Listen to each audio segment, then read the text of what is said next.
Bismillahirrahmanirrahim. Assalamualaikum warahmatullahi wabarakatuh. Alhamdulillahirrahmanirrahim. Kita bertemu kembali dalam mata kuliah studi kelayakan bisnis ya. Pada pertemuan kali ini yang pertama, jadi kita akan membahas topik tentang ruang lingkup studi kelayakan bisnis. Nah, perlu Mr. sampaikan bahwa studi kelayakan bisnis ini ya, ini nggak bisa dilakukan sendiri karena banyak melibatkan berbagai pihak ya, dan juga yang keahlian yang berbeda juga ya, karena studi kelayakan bisnis itu dia banyak aspek yang akan dinilai atau diteliti ya, dilihat lah gitu ya, karena studi kelayakan bisnis ini itu digolongkan menjadi dua tujuan sih sebenarnya. Jadi apakah studi kelayakan bisnis itu berorientasi laba atau dia non-profit atau non-laba. Karena berbeda kalau dia itu bisnis yang sifatnya sosial ya, dia non-profit. Tapi kalau dia yang komersial maka dia yang profit. Nah, itu perlu diinikan karena masing-masing itu ada aspek kelayakan yang dinilai. Nah, kenapa sih studi kelayakan bisnis ini perlu dilakukan ya? Yang pertama ya kan, karena kita mau memulai usaha baru. Jadi kalau kita mau memulai usaha baru ya perlu ada visibility study atau kelayakan studi ya. Kemudian usaha yang udah ada itu mau dikembangkan ya kan.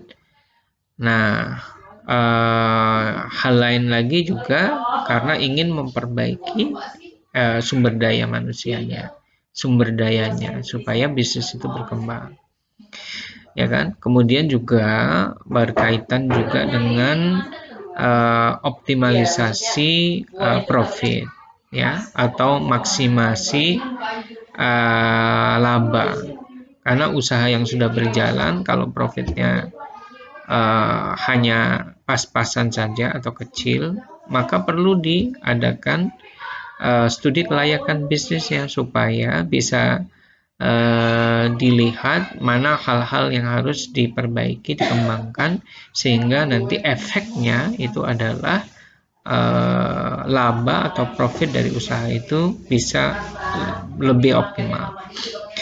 Nah, kemudian hal lain ya yang berkenaan dengan pentingnya studi kelayakan bisnis itu adalah ada kepentingan masyarakat dan pemerintah di sana. Ya, misalnya bisnis pariwisata akan dibuka destinasi wisata pantai ya. Apakah kepentingan masyarakat sekitar itu bisa diakomodir? Pertama dari SDM-nya ya kan, apakah bisa bekerja di sana, terlibat di sana. Kemudian dari aspek ekonominya ya, apakah nanti dalam operasionalnya itu ya, itu produk wisata itu bisa menyentuh secara ekonomi ya dengan masyarakat sekitar ya. Ya, juga pemerintah itu juga punya kepentingan apakah bisnis yang akan dibuka ya, destinasi wisata yang akan dibuka itu sudah sesuai dengan tata ruang yang ada, karena itu penting. Jadi kalau dia itu melanggar aturan ya, tata ruang ya, maka tidak boleh bisnis itu dilanjutkan. Contohnya pembangunan villa di bukit-bukit atau di pegunungan. Kalau tata ruangnya itu tidak ada di sana tentang pembangunan villa, homestay atau hotel ya di daerah tersebut, maka bisnis ini tidak layak untuk dijalankan karena harus taat regulasi.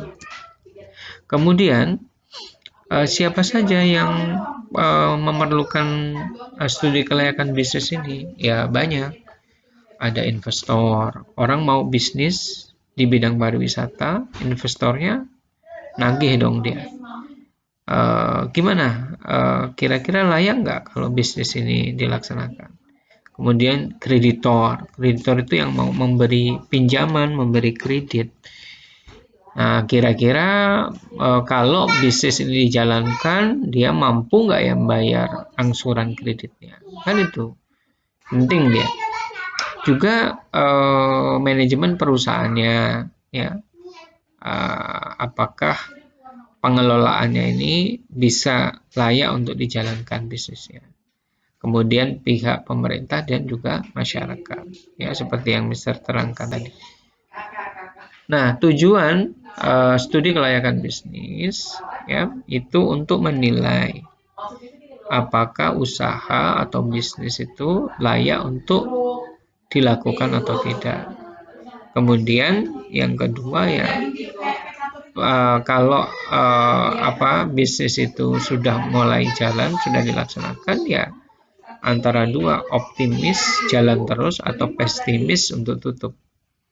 Jadi nanti banyak hal yang di sana keberpihakan, tekanan politis, ya, background pendidikan, kemudian pengalaman bekerja dan lain sebagainya. Nah itu dilihat saat bisnis itu sudah berjalan.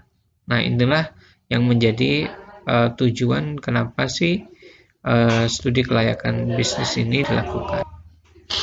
Nah, contoh kecil ya di bidang pariwisata. Oke, studi kelayakan bisnis itu misalnya, mungkin kalian sudah pernah ke Pulau Tegalmas, ya kan? Nah, itu Pak Thomas Rizka yang punya Pulau Tegalmas itu, meskipun tidak secara formal, dia sudah melakukan feasibility studies, gitu ya. Nah, kemudian Taman Wisata Mall Bumi Kedaton juga sama Pak Irfan Nasution ya, atau Pak Arvin Nasution itu, Irwan Nasution atau Pak Erwin Nasution itu juga sudah melakukan studi kelayakan bisnis. Apakah lembah hijau itu ya bisa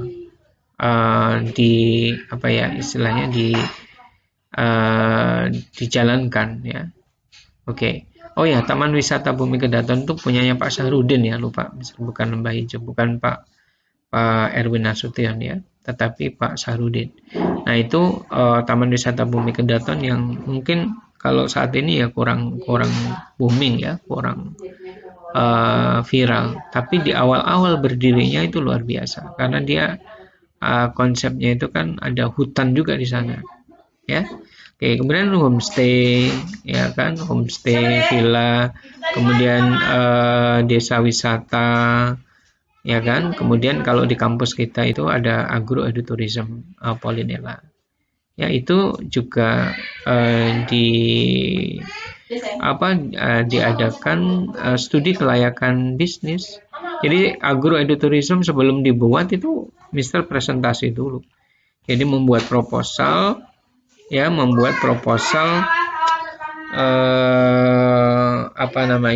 kelayakan berdirinya Teva Agroedurism gitu ya. Kemudian Banana Foster, Kripe Aska yang bisnis kuliner juga sama gitu. Nah, tahapan studi kelayakan bisnis umumnya ini. Jadi ada ide, kemudian dilakukan penelitian, dilakukan evaluasi, ya, kemudian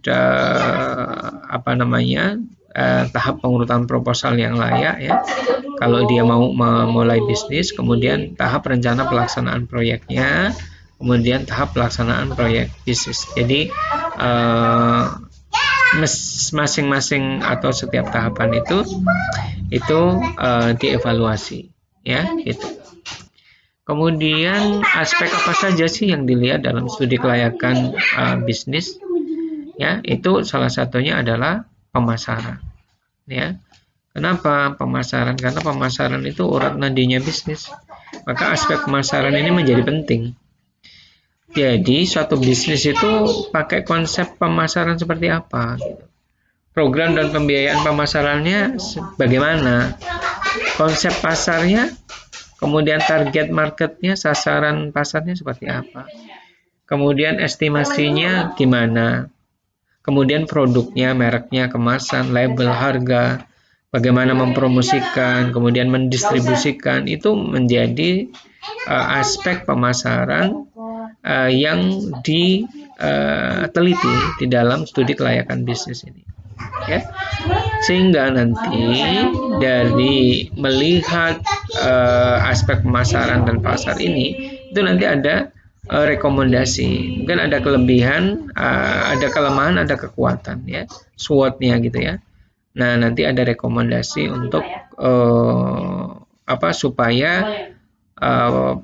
pemasaran itu bisa lebih bagus atau tidak. Nah, kalau lebih bagus dia bisa mengoptimalkan untung atau laba yang tadi Mister terangkan, ya. Oke. Nah, juga aspek lain itu yang tak kalah penting dengan pemasaran itu ya perilaku konsumen.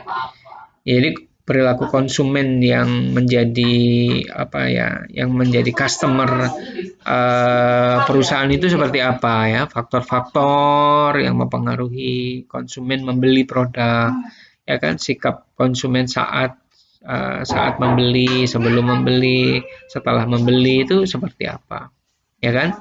Nah, itu perlu. Nah, makanya di dalam bisnis itu ada namanya testimoni. Jadi dari testimoni bisnis itu sangat penting karena di sana akan terlihat sikap konsumen apakah dia puas atau tidak dengan produk yang telah dia beli, gitu ya. Kalau di dalam pariwisata ya bisa saja produk-produk pariwisata itu kan berupa jasa. Misalnya tour and travel, mereka ada testimoni ketika membeli paket wisata tour ke Pahawang. Nah, gimana mereka sikapnya pasca membeli, kan gitu, ya, mungkin puas, tidak puas. Nah, bahayanya kalau tidak puas itu seperti apa? Oke. Nah, kemudian aspek yang lain adalah sumber daya. Sumber dayanya itu SDM, ya, sumber daya manusia. Ya perlu juga dianalisis, jadi pekerjaannya, ya kan, tanggung jawabnya, gitu ya, bagaimana menyeleksi, bagaimana meningkatkan tenaga kerja, melatih, ya, kemudian merencanakan karir mereka itu juga sama menjadi studi kelayakan. Jadi jangan sampai orang yang bekerja di satu perusahaan dia nggak punya karir. Nah, jadi bagaimana memanage karir itu? Ya biasanya kalau perusahaan besar itu seperti perbankan misalnya yang udah settle, itu udah karirnya udah jelas, gitu ya. Ketika dia menjadi staff, jadi mulai dari teller, mulai dari dan sebagainya, ya. Seperti juga di hotel juga sama. Jadi karirnya lumayan jelas. Destinasi wisata yang besar mungkin jelas, tapi kalau yang kecil-kecil ya untuk karir, perencanaan karir tidak yakin Mister itu, ya. Nah, kemudian aspek yang lain itu organisasi, ya. Jadi organisasi dari perusahaan itu apakah efektif tidak? Kalau di organisasinya banyak, ya, terlalu banyak staf dan lain sebagainya, divisinya terlalu banyak, tapi sebenarnya divisi itu bisa dikerjakan oleh divisi yang lain. Satu divisi bisa mengerjakan beberapa pekerjaan. Nah, ini penting, ya. Nah, kemudian pengaruh teknologi dan komunikasi, ya kan, kepemimpinan, hubungan konflik dan kinerja organisasi, pengembangan organisasi itu. Nah, ini dilihat dalam aspek kelayakan, ya. Selanjutnya adalah aspek keuangan. Bagaimana perusahaan itu memperoleh sumber daya investasinya, biaya operasionalnya, ya kan. Kemudian pendapatannya gimana, laporan keuangannya gimana, rasio keuangannya gimana, ya kan, antara likuiditasnya seperti apa, mampu nggak dia membayar hutang-hutangnya, asetnya berapa banyak. Nah ini dilihat ya. Nah ini kira-kira aspek yang lain itu adalah aspek manajemen operasional dan teknologi. Ada beberapa, ada 7 ya. Jadi ada manajemen operasionalnya, proses produksi, pemilihan teknologi, perencanaan kapasitas lokasi, perencanaan layout dan kerja. Nah ini ada satu hal lagi ya, ada aspek hukum ya. Ini penting yang saya jelaskan tadi, karena jangan sampai usaha itu dia melanggar hukum ya. Izin lokasi, izin usaha ini penting. Contoh membuat destinasi pariwisata di daerah konservasi. Nah itu ada izin lokasinya, ada izin usahanya ya, karena kalau tidak maka dia akan merusak. Ya, makanya di sana yang berkepentingan itu ada masyarakat dan juga pemerintah.